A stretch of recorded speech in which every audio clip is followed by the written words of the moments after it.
YouTube, what is up? For those of you who don't know, my name is Ace, and in this video we will be taking an in-depth look at the DJI Osmo Action camera.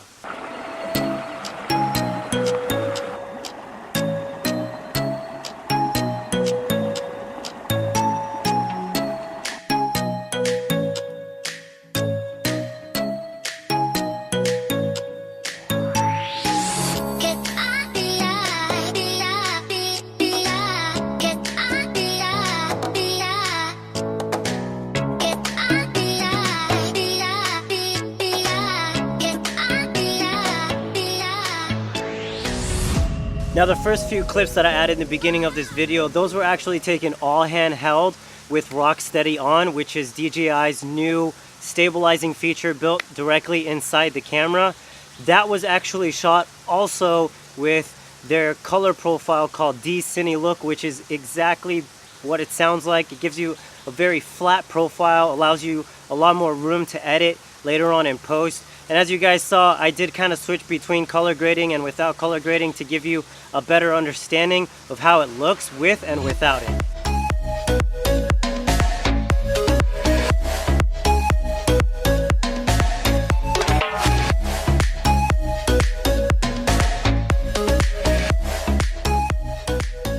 Alright, let's talk about one of the most sought after features lately that have been coming out in action cameras, and that's the stabilization. DJI recently came out with what they call Rocksteady, which is essentially in-body image stabilization. I did play with this a little bit and I was really impressed with it. However, one caveat that I noticed was in low light settings, it does seem to struggle, and you do seem to notice a lot more camera shake than if you were shooting in ample lighting. I'm not really sure why this is, but you guys can compare some clips here, and if you pay attention to the background, you can see exactly what I mean. Alright, so this is how the footage looks with Rocksteady off. I'm just kind of climbing some rocks here. Also, this is how the audio sounds, just completely raw. Let me jump back in the light just a little bit. There we go. See, it's kind of rocky. Now I have Rocksteady on, and I can already tell there's a massive difference in stability. It's absolutely incredible. I can't believe this. It's super gimbal-like. I'd hate to say it, but it legitimately is super gimbal-like. Now, if you use this though in ample light, I was extremely impressed at the result. Honestly, it was very gimbal-like. It blew my mind. The only thing that I didn't like about it was the fact that you really saw how bad it was in low light. Now, I've been able to play with the camera for a good bit now, and one of the things that really impressed me, besides the other features which we will be going over, is its battery life. This thing is incredible. I was able to shoot, I mean, honestly, I wasn't even able to use up the entire battery, put it to you that way.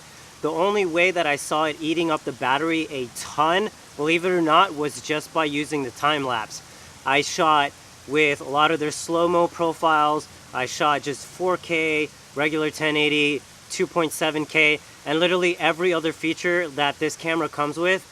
And I was basically able to shoot, I don't know, I would say maybe in total for 4 to 5+ hours. Obviously, that's gonna depend on everybody's situation, but for me personally, that's about as long as I was able to shoot with before I needed to fully recharge the battery.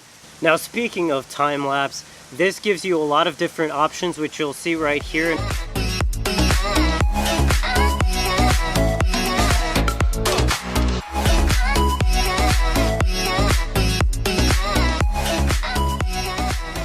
really cool thing about this is it puts it together for you right out of camera. So it makes it real easy even to post to social media, because the integration with their mobile app honestly is phenomenal. And the transfer rate directly from the camera to your phone is ridiculously quick, which makes posting to social media and all the things that you capture with this little awesome camera to social media super quick and super easy. Let's talk about the slow-mo features built into this camera.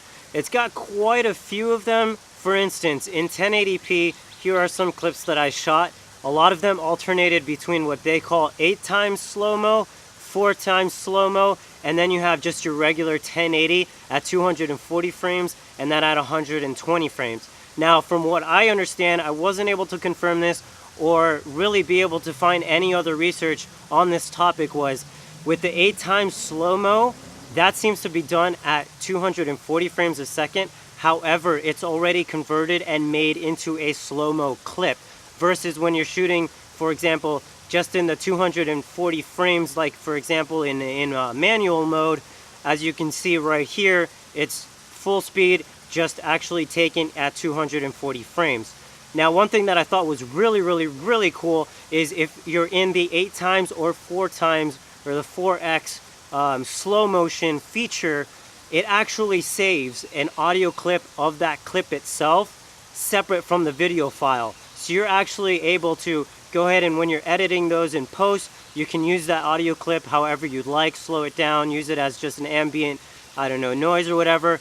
But I thought that was a really cool feature, something I haven't seen done with other cameras. Now, one really cool feature that this camera has is the big 1.4-inch high-def screen on the front. This is really awesome for those who maybe want to use this for vlogging or even just to frame your shot while the camera is facing you. It makes it super easy. Even if you're shooting in manual, it allows you to make sure everything is properly exposed before actually clicking the record button.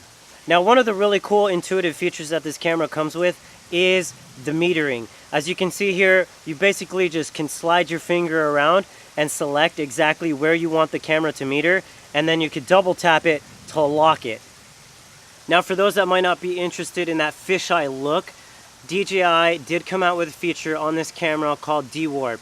And if you enable that, what it essentially does is reduce more of that fisheye look and actually makes your frame slightly more narrow, giving you a more natural appearance to the footage that you capture on the camera. Well guys, that is going to wrap up this review. As you saw, even though it is a small camera, it packs a ton of features, one of which my favorite was the integration with the app.